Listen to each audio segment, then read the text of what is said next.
Hands on the car! Now! Sergeant Victor Kane's shout hit Lena Brooks before she even turned around. The slap of his palm on her shoulder came next, hard, deliberate.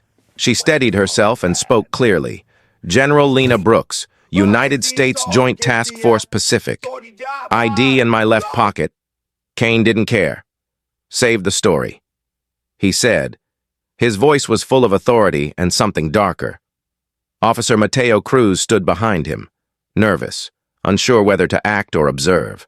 Kane shoved Lena's arm higher until pain forced her to breathe through her teeth. "That laptop yours?" he demanded. "Yes," she answered. "It's government property." He laughed like it was a joke. "Sure it is. Before we go deeper into this story, where are you watching from? Let me know in the comments below. And don't forget to subscribe and give this video a like. It helps more people hear stories that matter." Lena had left a Department of Defense briefing minutes earlier, the only black woman in the room. She had done this walk countless times. But today, a false call from a stranger turned routine into danger. Kane's hand searched her pockets roughly. "You think your badge makes you special?" he said. "No," she replied. "It makes me accountable." Her calm tone seemed to irritate him more. He pushed her again, her palm scraping hard against the surface behind her. She felt warm blood gather but didn't react. Instead, she quietly pressed the side of her watch. A soft vibration confirmed activation. Silent trigger. The military distress system, GPS, ID, and live video now streamed to Joint Task Force Command. Cruz noticed her composure. Something about her made him hesitate. His father had been fired years ago for exposing bias within the department.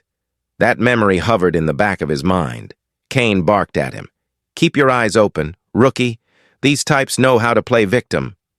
Cruz swallowed, unsure how to respond. Lena met his eyes for a brief moment. "Officer Cruz, you have 4 minutes to change your life." Her voice was calm, low, certain. He frowned. "What?" She didn't repeat it. She just held his gaze until he looked away. Kane opened her bag and found a sealed folder marked Top Secret. "What's this, huh?" "Spy work?" "National defense," she answered. He smirked. "Not today. It's not." He tried to switch off his body cam, but the light stayed red. "Damn thing won't shut down," he muttered. Cruz glanced at it. "They updated the policy last week. Auto-lock for all active encounters." Kane cursed under his breath. He aimed his frustration at her. "You people think the rules don't apply? The rules are why I'm still standing here," she said softly. The gun came out next. He pressed it close enough for her to feel the metal. "Scream and I'll say you resisted." She didn't blink. "You think I'm afraid of you?"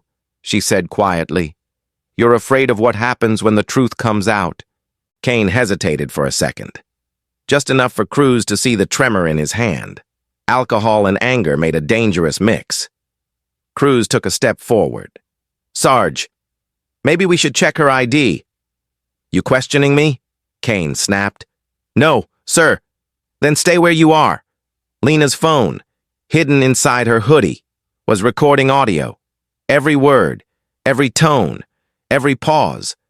She remembered her father, a veteran, beaten by police when she was 12. That memory kept her voice even. She knew how these moments could spiral. Every heartbeat counted. The silent trigger timer was still running. 3 minutes. Soon. Help would come. But she needed to survive until then. Kane gripped her shoulder again. "You think your stars mean something out here?" "They mean I earned them," she said. "Can you say the same about your badge?" His jaw tightened. "Don't test me." "You already failed," she replied. Cruz's breath caught. He'd never seen someone talk to Kane that way. She wasn't angry. She wasn't scared. She was deliberate, precise, like someone who had lived through worse. Kane's radio buzzed. Dispatch tried to confirm his status. He ignored it. "You're going to regret this," he said. "Not me," Lena replied. You will. He frowned. What did you say? 4 minutes, she repeated softly. That's all it takes to lose everything. The silent trigger clock hit 4 minutes and 38 seconds. The next voice came from behind them. Drop the weapon! Sergeant! The command was sharp, controlled, unmistakably military. Kane froze. 4 armed military police officers advanced with precision. Their leader, Special Agent Nathan Cole, speaking clearly. Step back and put your hands where I can see them. Cruz moved first, raising his hands. Kane hesitated. Cole aimed directly at him. Now! The gun clattered to the floor. Cole scanned Lena's wrist tag.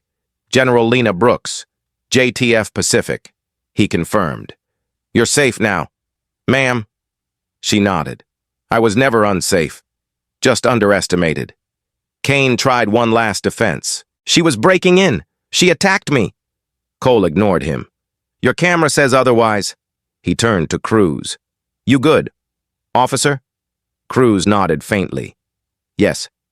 Sir. I saw everything. Kane's shoulders sagged as the cuffs locked around his wrists. His face shifted from authority to disbelief, for the first time. Silence filled the space. Lena stood straight. Blood still marked her palm, but her voice was steady. This wasn't confusion. She said quietly, it was a decision. Cole met her eyes and nodded. We'll handle it. I already did. She replied. The feed from her watch still streamed live. Her command center had the footage, the voices, and the proof when they walked her out. She didn't look back. She didn't need to. What mattered was already recorded. What mattered was the truth, captured and untouchable. The red light on Kane's camera was still blinking, evidence that even when someone tried to turn justice off, it stayed on. 12 years old. That was the first time Lena Brooks learned how fast respect could vanish. Detroit. 7 Mile and Schaefer, her father, a Vietnam veteran, was driving home from the auto plant when police stopped him for fitting a description. She remembered the sound before the pain, his ribs cracking under a baton, his voice begging her to stay in the car. She didn't cry that night. She memorized every detail instead, the smell of oil on his jacket, the words they used to justify cruelty. That memory built the steel inside her, years later.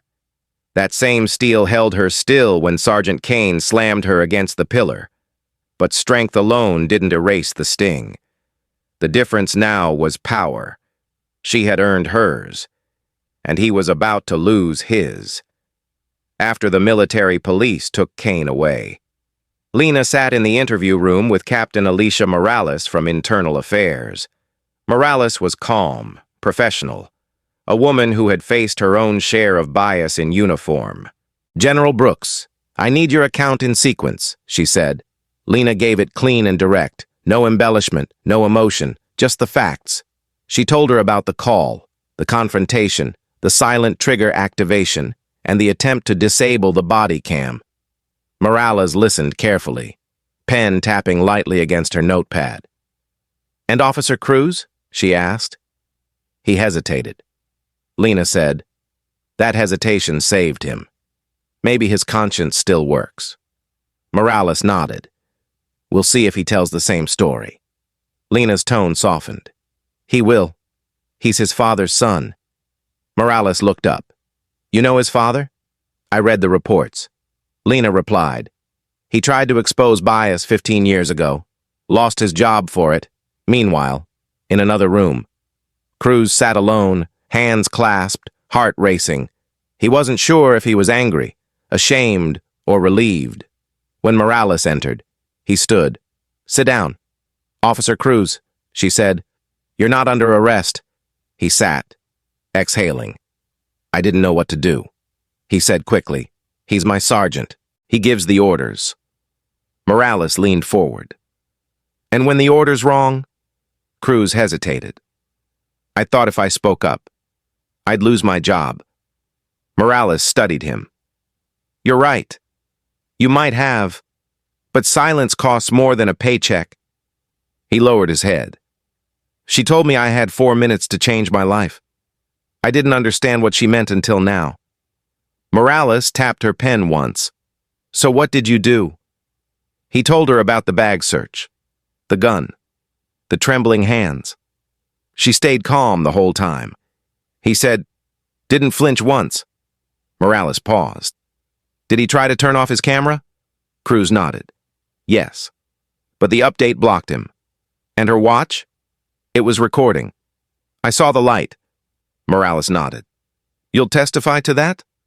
Yes, he said quietly. I will. Back at her office. Lena washed the dried blood from her palm and wrapped it in gauze. The pain was dull now, but the memory of the shove lingered. She looked at the silent trigger app on her phone, the recording still active, saved in military servers beyond reach. She replayed the audio, listening to Kane's words. Save the hero story. She stopped the clip. You'll be famous for this one, she whispered, but there was no satisfaction in it, just exhaustion. She called her daughter, Zoe. I'm okay, she said softly. Just a long morning. Zoe's voice cracked on the other end. Mom, I saw the video. It's everywhere. Lena froze. What video? Someone posted it on a news site. They're calling it the garage incident. She pulled up her browser and saw her own face on screen, framed by yellow caution tape, body cam footage, leaked within hours. Headlines flashed words like racial profiling, officer suspended, federal assault. The comments were split between support and hate. She turned the phone face down. Baby, she said quietly. Remember what I told you? Never let anyone else tell you who you are, Zoe whispered. I know, Mom. But it's not fair. It never is, Lena replied. That's why we keep showing up. 2 days later. A brown envelope arrived at her office marked Internal Review, Confidential. Inside were printed copies of 3 old police reports, all tied to Kane. Each one documented a complaint of racial abuse. Each one dismissed for lack of evidence. The initials VK appeared in the officer field every time. Morales called her that evening. We're reopening those cases, she said. One of them involves a veteran named Robert Brooks. That name ring a bell? Lena closed her eyes. My father. The silence between them said more than words could. Morales continued. Looks like your father filed the complaint in 1989. It was buried by his captain. Guess who trained him? Kane's father. Lena leaned back in her chair. History repeats when no one stops it. Morales agreed. This time, it stops. Kane sat in holding, head bowed, waiting for his union rep. The weight of exposure was sinking in. His body cam had survived. So had hers, he muttered to himself. She set me up. But deep down, he knew better. Nobody set him up. He had walked into it, thinking his badge was armor. Now it was evidence. He tried to call Dorothy Walsh, the woman who'd made the false report. She didn't answer. Her voicemail played her trembling voice. I didn't know she was military. I just thought she looked out of place. That line would replay on news channels for a week. When the internal investigation became public, the department scrambled to contain the damage. The chief held a press conference promising transparency and accountability. Reporters shouted questions about Lena's rank, the video, and whether Kane would face charges. The matter is under federal review, the chief said. But the world had already judged. Protesters began gathering outside the precinct with signs that read, "Always recording and turn the light red." By the third day, over 50,000 views became 2 million. People saw what Lena saw, the fear disguised as authority, the quiet defiance of a woman who refused to break. Cruz testified to investigators without hesitation. She told the truth. He said, "She saved me from becoming like him." When he left the station, the cameras followed him. He didn't run from them. "I want to make something clear," he said into the microphones. Sergeant Kane's actions don't represent all of us, but silence does. I won't be silent again. It was awkward, unpolished, but genuine. That clip went viral, too. By evening, Lena's silent trigger feed had become a rallying cry. That night, she sat at her kitchen table, laptop open, bruises fading. Zoe brought her tea and sat quietly beside her. "You could sue them," Zoe said. "You'd win." Lena smiled faintly. "I'm not suing. I'm building." "Building what?" "A fund," Lena said, "for people who can't record their truth. I'm calling it Silent Trigger." Zoe nodded slowly. "That's smart." Lena looked at her daughter. "It's necessary." She stayed up until midnight drafting the mission statement. Every voice deserves proof. Every truth deserves a witness. Donations poured in within hours. By morning, $500,000 had been pledged. Reporters called it a new standard for accountability. She didn't care about headlines. She cared about change. By the end of the week, Captain Morales called with one last update. "We found something else." She said, "Crews recovered a personal USB from Kane's locker. 3 deleted case files. We're restoring them." Lena exhaled slowly. "There's always one more layer." "Isn't there?" "Always," Morales replied. "But this time, it's ours to peel back." Lena hung up and stared at the small scar on her palm. It would heal, but the mark would stay. It wasn't a wound anymore. It was a signature. A reminder that silence isn't safety, and truth doesn't whisper. It records. The third day after the arrest, Lena Brooks woke up before dawn, unable to quiet the noise inside her head. Headlines still repeated her name, every show dissecting the garage incident like it was entertainment. But she wasn't thinking about cameras or protests. She was thinking about what came next. Kane hadn't just assaulted her. He'd tried to erase her, the same way men like him had erased voices for decades, now that the files were recovered. She knew it wasn't about one encounter. It was a pattern. 3 buried cases, 1 officer, years of silence. She poured coffee, opened her laptop, and pressed play on the unedited footage. The moment his voice barked, "Hands on the car." She paused, not out of fear, but precision. She wanted to remember every inflection, every breath. When he pressed the gun to her head and said, "Scream, and I'll say you resisted." Her pulse quickened again. Trauma doesn't leave quietly. It lingers like smoke. She clicked stop. She needed to face it head-on before the courtroom did. Later that morning, Captain Alicia Morales called. "The DA's office is moving fast. They're filing federal charges, abuse of power, assault on a federal officer, and evidence tampering." Lena listened, expression still. "And Cruz?" she asked. "He's cooperating fully." He turned over Kane's backup drive. "We found video fragments of prior assaults, including one that matches a dismissed complaint from 2018. Lena nodded. "So he was a repeat offender?" Morales sighed. 3 times, maybe more. The union shielded him. "They always do," Lena said quietly. Morales hesitated, then added, "The department's in damage control. They want a statement from you. Maybe something that calms the crowd." Lena almost laughed. "They want me to soothe the city after one of theirs pulled a gun on me?" "Yes," Morales said softly. "They're afraid the protests will turn violent." Lena's voice hardened.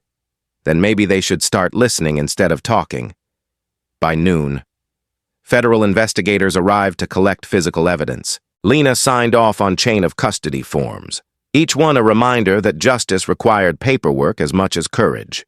She gave them the original Silent Trigger recording, knowing it was already duplicated across secure servers. One agent, Nathan Cole, paused before leaving. "General, you know what comes next, right?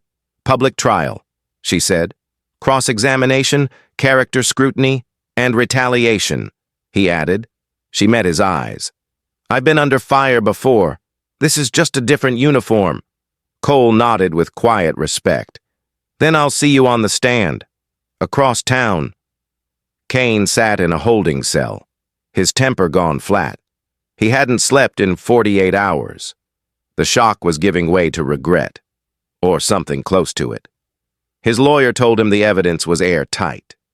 Body cam, audio, federal witness. There was no spin. They want a plea. The lawyer said, 2 years, maybe less. Kane stared at the table. You think I'm going to prison for doing my job? You went too far. The lawyer replied, They always say that when it's political. Kane muttered. She wanted this. But even he didn't believe it. Deep down. He remembered her calm, her eyes steady even with a gun at her head. He'd seen defiance before, but never like that. It wasn't fear. It was control. The kind of control that made him feel small. Meanwhile, Officer Cruz sat before a review board. A row of stern faces watched as he gave testimony under oath. Sergeant Kane was in command, he said, voice trembling slightly. He initiated the stop based on a false report. I advised him to verify ID, but he refused. Did you attempt to de-escalate? A panelist asked. Yes. She identified herself clearly. He ignored it. Why didn't you intervene? Cruz looked down. Fear. Every rookie knows what happens when you cross a superior. The chairwoman leaned forward. And what happens now? Now I cross him, Cruz said quietly, and I'll live with that. The room fell silent for a moment before the chairwoman said, Thank you. Officer, that will be all. That night.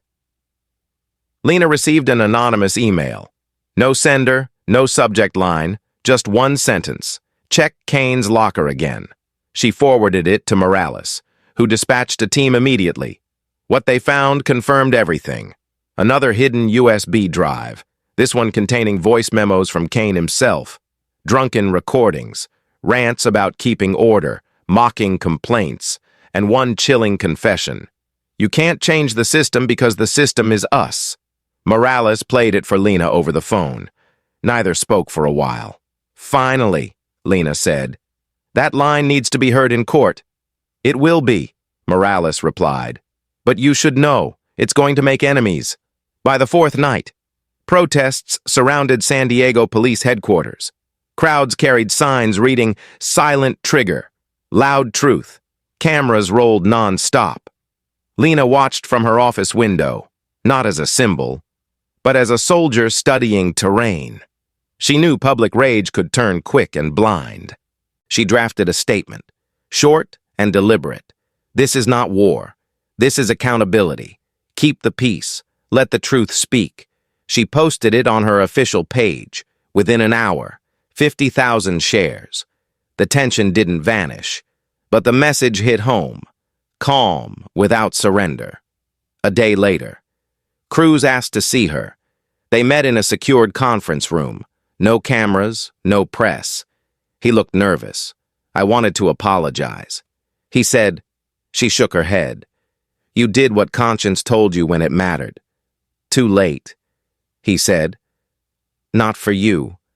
She replied, you can still make it count. He handed her a small envelope. Kane gave me this the night before everything happened. Said if anything ever went wrong, to destroy it. Inside was a folded piece of paper, an address, a storage unit in El Cajon. Morales authorized a warrant within hours. Inside the unit, investigators found shredded documents, backup drives, and photos linking several officers to falsified reports and extortion schemes. The corruption wasn't just personal, it was organized. Lena stared at the evidence table later that night and said, this started with one call about a car. Now it's an empire of lies. The next morning, federal prosecutors added new charges. Conspiracy and obstruction of justice. The department scrambled to distance itself. Kane's name became shorthand for everything wrong with their culture. Cruz resigned quietly. signing paperwork that ended one career but started another. A local university offered him a position as an anti-bias instructor. "You can still serve," Lena told him, "just not with a gun." He nodded. Maybe that's for the best. For Lena. The days grew heavier. Reporters camped outside her home. Some called her a hero, others a disruptor. She ignored both. Her focus stayed on the silent trigger fund, which had surpassed $2 million in donations. Each contribution message told a story. People beaten, silenced, dismissed. She read them all. Some nights, she cried. Other nights, she didn't. But she always answered one truth to herself. Justice only matters when it changes behavior, not headlines. At the federal courthouse, Morales briefed her on the upcoming hearing, Cain's pleading guilty to lesser charges. But the judge might overrule the deal. His confession tape and Cruz's testimony changed the tone. Lena nodded. Good. Let him face sunlight for once. Morales looked at her with quiet admiration. You never lose your composure. Lena smiled faintly. You can't lead soldiers if you panic in noise. And if you're the one under fire, then you hold still until they run out of bullets. That evening, she visited her father's grave in Detroit by video call, a ritual she kept every month. It's happening. Dad, she said softly. They tried to break me the same way they broke you. But I had a witness this time. The camera light flickered on her face. She let herself breathe. Just once, without command or restraint. They'll say it's justice when the verdict comes. But justice started the moment I pressed that button, as the sun rose the next morning. She stood before the courthouse steps surrounded by reporters. Someone shouted, General Brooks, do you forgive Sergeant Cain? She paused before answering. Forgiveness isn't the goal, she said. Accountability is. Without it, nothing changes. Cameras flashed, microphones stretched forward, and she walked inside. The trial was about to begin, but for Lena Brooks, the reckoning had already started the moment she chose not to scream. 4 minutes and 38 seconds after she pressed silent trigger, the garage turned from a trap into a courtroom. Special Agent Nathan Cole's voice cut through the tension. Sharp, commanding, absolute. Drop it. Sergeant. Victor Cain froze. The barrel of his Glock hung in the air before slipping from his grip. The clatter echoed louder than the words that followed. Hands behind your head. Cain obeyed, his face drained of color. Officer Mateo Cruz stood motionless, torn between shame and relief. Lena Brooks didn't move. Her breathing was calm, steady. The discipline of a soldier who'd waited her whole life for accountability to walk through the door. Cole scanned her wrist ID, the green verification light confirming what Cain refused to believe. General Lena Brooks, Joint Task Force Pacific, he said aloud. The sound of her rank hung heavy in the concrete silence. She turned slowly, meeting Cain's eyes. This wasn't confusion, she said evenly. It was a choice. He tried to speak, but the words never came. Cruz took a half step back, realizing the entire scene. Every insult, every order, every moment of restraint was still streaming live to JTF Command and now mirrored in the body cam archive he couldn't erase. Cole secured Cain's cuffs himself, an uncommon gesture of protocol that carried quiet condemnation. You just assaulted a federal officer, he said. Cain muttered something about mistaken identity. Cole didn't answer. He turned to Cruz. Officer, I need your body cam ID. Cruz handed it over, hands trembling. You're not under arrest, Cole added, but you will make a statement today. Cruz nodded, almost grateful for the order, when the reinforcements cleared the area. Lena finally exhaled. Blood from her torn palm had dried along the edge of her thumb, the sting dull but insistent. Cole gestured toward a medic. She shook her head. Finish your sweep first. He studied her expression. Calm. Deliberate. No hint of self-pity. You know this footage is going to ignite a storm, he said quietly. Good. She replied. Some fires need to burn. Down the hall. Kane sat in the back of a cruiser, cuffs biting into his wrists, the camera still rolling. He whispered to himself. She set me up. Cruz, standing nearby, heard it and said under his breath, No, you set yourself up. It wasn't defiance, just clarity, truth surfacing after too long buried. At headquarters, Captain Alicia Morales waited with her team from Internal Affairs when Cole escorted Lena in. Every uniform in the room straightened instinctively. Morales extended a hand. General Brooks, I wish we were meeting under better circumstances. Lena shook it, firm and brief. Circumstances reveal character. Captain. Morales nodded. Then let's make sure the record matches the reality. They played the footage together. No commentary, no questions. The video spoke for itself.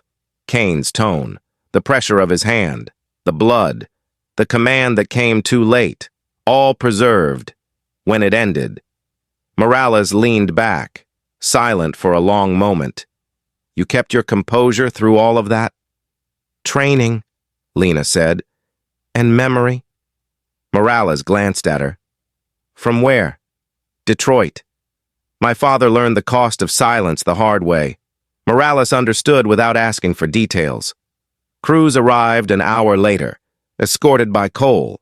He looked different, pale but resolved. Ma'am, he said to Lena, I need to say this in front of you. I froze. I didn't stop him.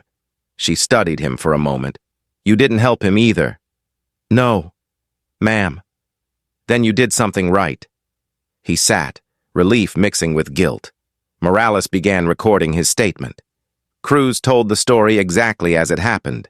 No embellishment, no excuse.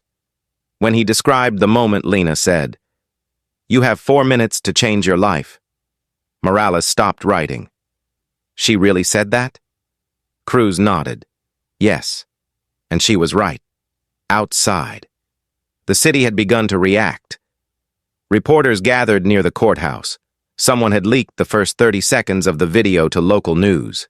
By evening, millions had watched the shove, the gun, the calm voice saying her name and rank. The caption read, General assaulted by police during parking garage stop. The department scrambled to respond, issuing a brief statement about an ongoing federal review. It didn't matter. The story had already left their control. Lena refused all interviews. She gave one line to the press through Cole's office. Justice does not need a microphone. It needs proof. That single sentence replayed on every channel by nightfall. She didn't want celebrity. She wanted change. And change doesn't trend easily. Yet the calls kept coming. From the governor's office, the Pentagon, civil rights groups, even a veterans network raising money for the Silent Trigger Fund. She didn't answer most of them. Instead, she focused on the internal investigation. She sat through hours of playback, identifying timestamps, ensuring every second was preserved. She corrected the record where details blurred. Don't let them edit the silence. She told Morales. That's where truth hides. Meanwhile, Kane sat in an interrogation room across the hall, face swollen with frustration. You think they'll make me the villain? He asked his union rep. You did that yourself? The man replied. Kane leaned forward. You don't get it. I've been doing this 22 years. I know how these people lie. The rep didn't answer. The evidence didn't need debate. The red light on his body cam had stayed on. The same technology he used to control others now held him accountable. By midnight, Cruz filed his resignation letter. He left it on Morales' desk with a short note. Thank you for letting me fix one thing before I left. She read it, folded it once, and said quietly, That's the first honest exit I've seen in years. The next morning, Lena stood before an internal review panel. The department wanted her to confirm protocol. To verify the activation of silent trigger, she gave them everything: timestamps, transmission routes, verification codes. One colonel asked, "Why didn't you wait for backup?" She looked directly at him. "Because I've spent 20 years waiting for backup that never came." The room went quiet. The colonel didn't ask another question. Hours later, federal agents transferred Kane to detention. He kept his head down as cameras flashed. Lena watched from a distance. Not out of satisfaction, but closure. Morales approached her. "You should go home," she said. "Get some rest." "Rest doesn't rebuild systems," Lena replied. "But it reminds you why you're fighting," Morales said gently. Lena gave a faint smile. "Then I'll rest when the red light never turns off again." That evening, she returned to her office. Her palm still ached where the skin had split, but it no longer felt like injury. It felt like testimony. She opened her inbox, hundreds of messages, from soldiers, parents, strangers. One line repeated across many of them: "Thank you for not staying quiet." She closed the screen and stared at her reflection. The story wasn't hers alone anymore. It belonged to everyone who'd been told to save the hero story and chose to press record instead. When Cole called later, his voice was lighter. "It's official. Charges confirmed. Federal custody secured. You're clear to testify when the date's set." "Good," she said. "Then we move forward." "How do you feel?" he asked. She paused, choosing her words. "It's not relief. It's recognition." The system blinked, and this time, it stayed awake. As she hung up, she thought about her father again. The night the police broke his ribs, the silence that followed. The years she spent proving that silence wasn't strength. Now, standing in her uniform again, she whispered the same words she had told Cruz. "You have 4 minutes to change your life." Then she looked at the small scar forming across her palm, a red line turning pale, and said quietly to herself, "And I used mine well." The sun hadn't yet risen when Lena Brooks opened the email from Internal Affairs. The subject line was simple. Subject, Case Kane. Update, inside. Captain Alicia Morales had written one sentence. Recovered USB verified. All 3 deleted files restored. Lena read it twice. 3 deleted reports, each from victims whose names never made it past the complaint desk. She clicked the attachments and watched them appear one by one. The first was a man stopped at a gas station for looking nervous. The second, a teenage girl accused of stealing her own purse. The third made Lena's stomach turn. An Army reservist assaulted during a welfare check, his injuries misreported as self-inflicted. The same language, the same handwriting, the same badge number, V. Kane. Lena sat back in her chair, closed her eyes, and whispered, "They never saw you coming." Then she picked up her phone and called Morales. "We need to talk about what happens next."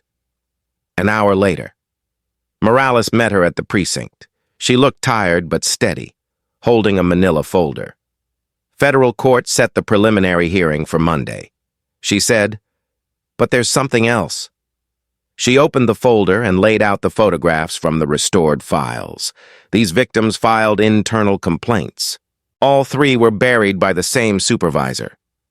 Lena studied the signature. "Deputy Chief Rollins," she said. Morales nodded.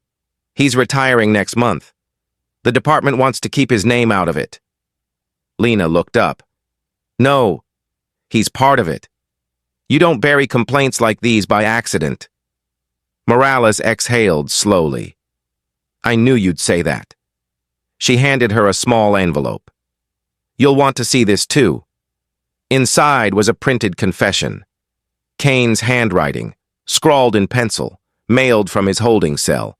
"I did what I was trained to do. I was wrong long before I met you."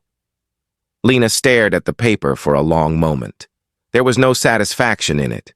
just clarity. She folded it once and set it aside. "We keep moving," she said. Morales nodded. "You'll testify next week." Lena's tone sharpened. "Then I want every minute of that video played in full. No edits, no cuts. The silence stays." Morales gave a faint smile. "I already pushed that order through. Back home." Lena called her daughter. Zoe answered with the anxious energy of a 16-year-old who had grown up too fast this week. "Mom, are you okay?" "I'm fine, baby," Lena said. "Just long days." Zoe hesitated. "People at school keep talking about it. Some kids said you embarrassed the city." Lena smiled gently. "They're wrong. I held it accountable. There's a difference." Zoe's voice cracked. "Why do they hate us for being right?" Lena paused, her voice softening. "Because truth changes comfort, and people fight to protect their comfort," Zoe whispered. "I wish I was there." "You are," Lena said. "Every time I don't bow, you're standing beside me." That night, she sat at her kitchen table surrounded by donation letters for the Silent Trigger Fund in just 5 days. The total had passed $1 million. Notes came from teachers, nurses, veterans, single mothers, people who had stories of their own but no recordings to prove them. Each letter felt heavier than money. It was evidence of a nation learning to listen. Lena drafted a public statement to launch the fund officially. The Silent Trigger Fund will provide legal and technological aid to victims of bias-based policing. No one should need rank to prove they were telling the truth. She hit send, and the post spread across the country before she finished her coffee. By the weekend, the department had suspended 6 officers and opened an internal audit of over 200 body cam files. The governor issued a press release announcing a statewide review of use of force complaints. The momentum frightened the people who had built their careers on silence. Anonymous messages began arriving in Lena's inbox. Half threats, half warnings. "Stop before it's too late. You're making enemies you can't see." She ignored them. Fear was familiar terrain, and she refused to live inside it again. Sunday night. Morales called with one more update. Cruz just finished his deposition. He turned in Kane's spare phone. "What was on it?" Lena asked. "Recordings," Morales said. "He talked to Walsh before the stop, told her to stick to the story. That's witness tampering." "He called her before?" 5 minutes before. Morales confirmed. "We have timestamps." Lena closed her eyes for a moment. "He was setting the stage before he ever saw me." "Yes," Morales said quietly. "He thought you were just another report he could control." The next morning, as the city prepared for the federal hearing, protesters lined the courthouse steps holding signs that read, "We see you now." The air buzzed with camera shutters and chants. Lena walked through the crowd without sunglasses, without security. She wanted people to see her face, calm, unapologetic, unafraid, inside. The marble floors echoed beneath her steps. Morales met her at the elevator. "Ready?" "I've been ready since Detroit," Lena said. Inside the courtroom, the press filled every bench. The prosecutor presented the footage, the confession, and Cruz's testimony. When it was Lena's turn to speak, she stood behind the witness podium. Back straight, voice steady. Sergeant Kane's actions weren't an accident. She said, they were the result of a culture that rewards fear and excuses bias. "I didn't press silent trigger to save myself. I pressed it so no one else would have to beg for proof." The judge watched her closely. "General Brooks, you've served your country for 20 years. What did you feel in that moment?" Lena paused. "I felt tired. Tired of proving I belong in a place I've already earned." Her words lingered, soft but unflinching. The courtroom stayed silent for several seconds before the prosecutor continued. When the hearing ended, reporters rushed forward. One shouted, "General Brooks, What do you want to happen now? She stopped at the doorway. Reform, she said simply. Not revenge. Then she walked past the cameras, sunlight flashing against her face like a spotlight she didn't ask for. That evening, Morales visited her at home. It's over for him, she said. The judge denied bail. He's facing federal time. Lena nodded slowly. 2 years won't change the system. No, Morales said, but it starts something.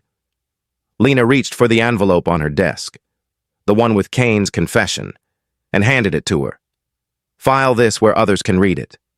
She said, It's not about punishment anymore. It's documentation. Morales smiled faintly. You really never stop leading, do you? Only when the mission's done. Lena said, Before bed. She called Zoe again. I watched your statement online, Zoe said proudly. You looked calm. Lena laughed softly. Calm is practice. Courage is the choice. I want to do what you do someday, Zoe said. Then remember this. Lena replied, When they push you, stay grounded. When they lie, stay steady. When they take your voice, record the silence.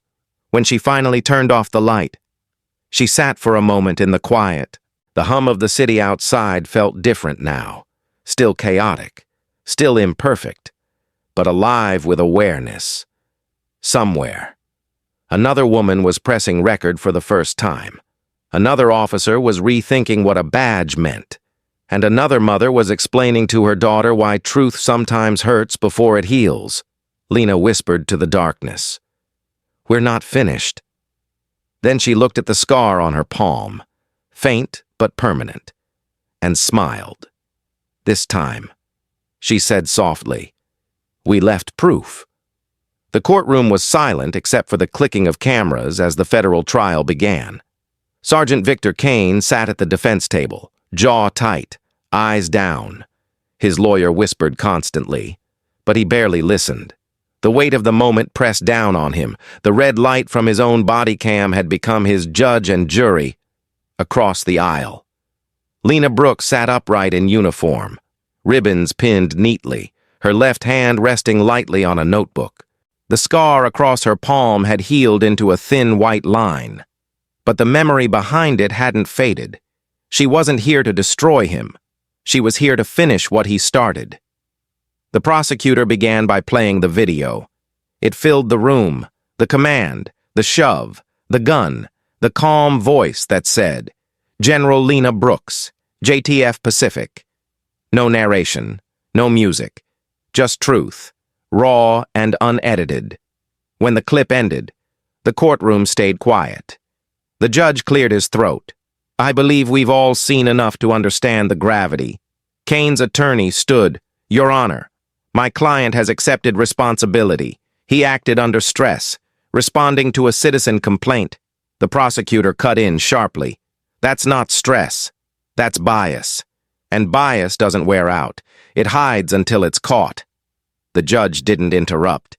He let the silence do its work. When it was her turn, Lena took the stand. She swore the oath and looked directly at the jury. Her tone was calm, her rhythm deliberate. This wasn't the first time someone saw me as a threat, she said, but it's the first time the truth had a witness who couldn't be silenced. She explained the silent trigger system, how it worked, how it transmitted every second in real time. It's not about technology, she said. It's about accountability. The camera never flinched, even when he did. The prosecutor asked how she managed to stay calm. Training, she answered, and experience. I've led missions under fire. I know what panic sounds like. His wasn't fear of danger. It was fear of discovery.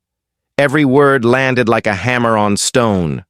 Outside, crowds filled the courthouse plaza. Veterans, students, and civil rights advocates stood side by side, holding posters with the silent trigger emblem, a simple red circle lit from within. Reporters described it as the new symbol of reform, inside. Kane's lawyer called his client to testify. He spoke softly, eyes glassy. "I made a mistake." He said, "I judged before I verified. I thought I was protecting the public." The prosecutor stepped forward. "Protecting who? Sergeant? The public? Or your prejudice?" Kane's shoulders sagged.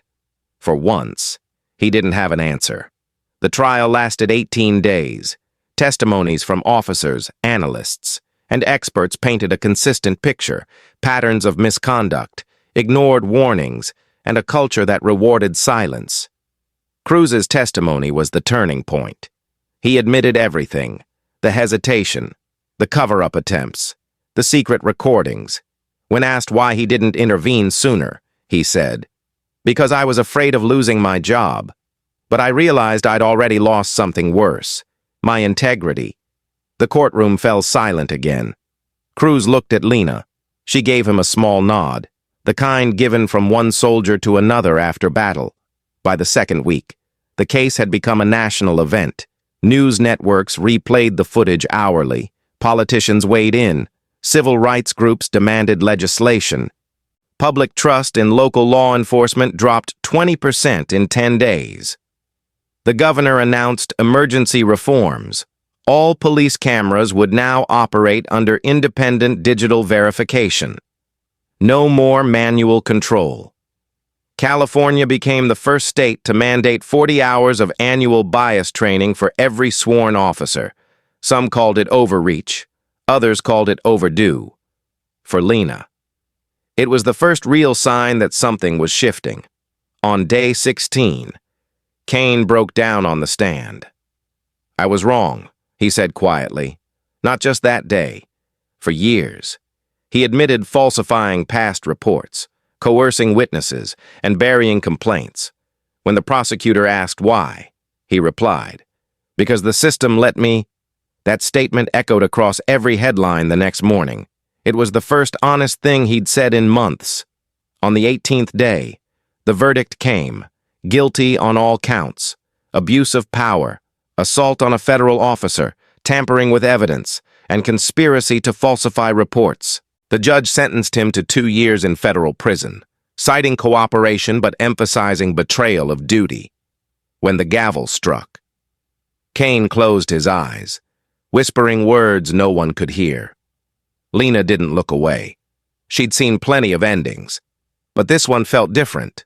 Not vengeance, but truth taking its place. After court, she stepped outside into a sea of cameras. A reporter called out, "General Brooks, what will you do next?" She paused before answering. "Rebuild trust," she said simply. "That's harder than winning wars." Her words spread faster than the verdict itself. Within hours, the Silent Trigger Fund received another $500,000 in donations. Colleges invited her to speak. Veterans groups sent letters of solidarity, for once. The story wasn't about tragedy. It was about structure, proof that integrity could still ripple outward. One act at a time. Later that evening, she sat in her living room watching the coverage. Zoe came and sat beside her, curling up quietly. "Is it really over?" she asked. Lena shook her head. "For him. Maybe. For us. Not yet." "Are you angry at him?" Zoe's voice was small. Lena thought about it. "No," she said softly. "I'm angry at what shaped him. Anger fades. Systems stay until someone forces them to change." Zoe leaned against her shoulder. "You did?" "No," Lena corrected. "We did. Everyone who refused to look away did." A week later, Congress announced hearings on federal policing standards, referencing the Silent Trigger case by name. What started as a garage altercation had turned into national policy. A new federal grant, the Brooks Amendment, was introduced to fund independent camera oversight in every precinct nationwide. Morales called her that night, voice trembling with pride. "You just changed the country." Lena. She laughed quietly. One garage at a time. Letters from across the nation flooded in. Some from officers who thanked her for forcing reform. Others from families who finally felt seen. She read everyone, saving a few in a folder labeled proof. Among them was a handwritten note from an inmate in federal custody. She recognized the name instantly. Kane. It was short, almost childlike. I saw the footage again. You were right. I was afraid. I'm sorry. She stared at it for a long time, then folded it and placed it beside her father's medals. The next morning, she stood at the podium of the San Diego Civic Center, delivering a speech to cadets. Strength, she said, is not how loud you shout. It's how long you stand when they tell you to kneel. The auditorium stayed silent, listening to every word. The badge is not armor. It's a promise. Keep the red light on, even when no one's watching. When she stepped away, the room erupted in applause, not out of celebration, but out of understanding. That night, as she drove home, the city felt different. The same streets, the same skyline, but the air carried something lighter, maybe awareness, maybe respect. She didn't need to define it. She only knew that somewhere. Another officer would hesitate before turning off a camera. Another woman would press record before fear could silence her. And another daughter would see her mother stand unbroken and learn what justice really looked like. For Lena Brooks, that was enough. A month after the verdict, Lena Brooks walked back into the same parking garage where everything had begun. The air was still, the concrete cool beneath her steps. The pillar where her blood had dried stood exactly as it had that morning, unchanged, indifferent, honest. She ran her fingers along the faint, rust-colored stain, the one that had started a national reckoning. No cameras followed her this time. No crowd waited for a statement. It was quiet, and for the first time in weeks, she welcomed it. She took out her phone and snapped a single photo. It wasn't evidence anymore. It was memory. "This isn't where I was hurt," she whispered. "This is where I decided who I still am." Outside the garage, sunlight cut through the haze over San Diego, bright and sharp. Life had moved forward. The protests had ended. The laws had passed. The department was under new leadership, and training programs bore her name. The silent trigger fund had grown beyond anything she imagined. Hundreds of cases reopened, thousands of officers retrained, and ordinary citizens equipped with technology that turned fear into proof. She never asked for fame, but her name had become a symbol. Some admired her, others resented her. She accepted both, because leadership never asks permission to do what's right. At the federal courthouse, reporters waited for her one final time. The Department of Justice had just announced the Brooks Directive, a federal reform requiring real-time recording across all state and local law enforcement agencies. Cameras could no longer be muted or erased without dual authorization and independent oversight. The program was already being called Lena's Law, when a journalist asked how she felt about it. She smiled faintly. "Names don't matter," she said. "Integrity does. But if putting my name on it helps protect someone else, I'll live with that." Later that afternoon, she stopped by her father's grave in Detroit on a secure video call from her laptop, as she often did. "We made it, Dad," she said quietly. "It took 30 years, but they finally heard you." She imagined his calm nod, the one he always gave before a hard day's work. "You used to say, 'Don't let them take your truth.' Lena." "I didn't. I recorded it." Her voice softened. "I wish you could have seen it. That night." She sat at her kitchen table, staring at the flicker of a candle she'd lit for the fallen, the soldiers, the victims, the voices never recorded. Zoe came in wearing her school hoodie, carrying 2 mugs of tea. "Mom," she said softly, "they talked about you in history class today." Lena raised an eyebrow. "Already? That was fast." Zoe smiled. "Our teacher called you the woman who made silence expensive." Lena laughed. That's better than what the news called me. They both smiled, sitting together in the soft glow. After a long pause, Zoe asked, "Are you proud?" Lena looked at her daughter, really looked, into the same brown eyes that carried both innocence and awareness. "I'm not proud of what happened," she said, "but I'm proud of what we did with it." The following morning, she returned to the Pacific Heights garage one last time. She placed a small brass plaque on the pillar beside the faded bloodstain. The engraving was simple. "Proof lives here." She stood in silence for a moment, then saluted, not for herself, but for everyone who had stood their ground when truth demanded it, as she turned to leave. The faint hum of a car engine echoed behind her. A young officer parked nearby stepped out, clearly recognizing her. "General Brooks?" he asked nervously.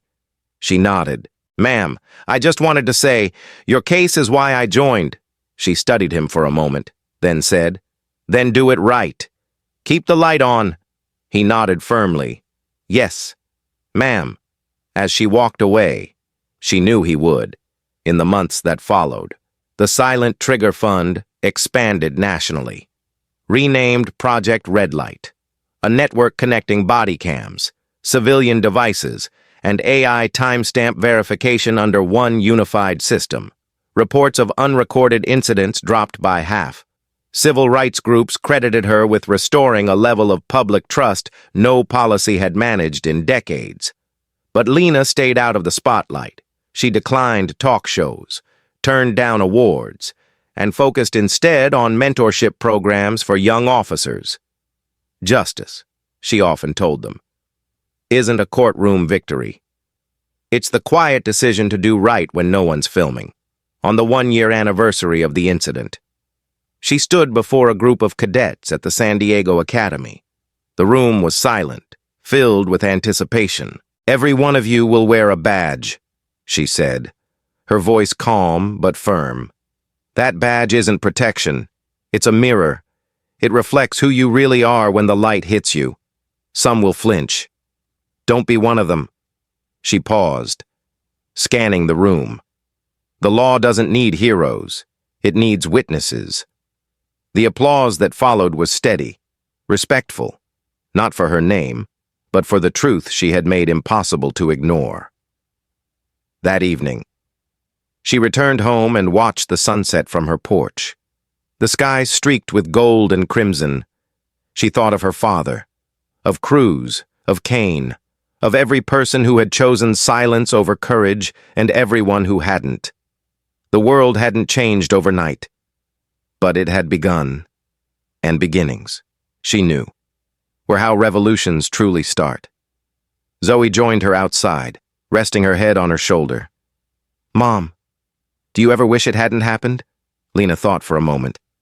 "No," she said softly, "because pain without purpose is tragedy, but pain that leads to truth, that's legacy." As night settled, she looked once more toward the city lights of San Diego, their reflection flickering faintly across her window. Somewhere, a red light blinked on a dashboard, steady and unyielding, proof that the system, once blind, was still watching itself. Lena smiled faintly, whispered to the quiet room. Justice isn't the noise after the verdict. It's the silence that follows when the world finally listens. Then she turned off the lamp, and for the first time since that day in the garage, she allowed herself to rest. Thank you for watching and standing with stories that speak truth to power. If this story moved you, share it, leave a comment, and subscribe for more real stories that matter. Your voice helps justice be heard. Keep the light on, and never stay silent when truth needs you.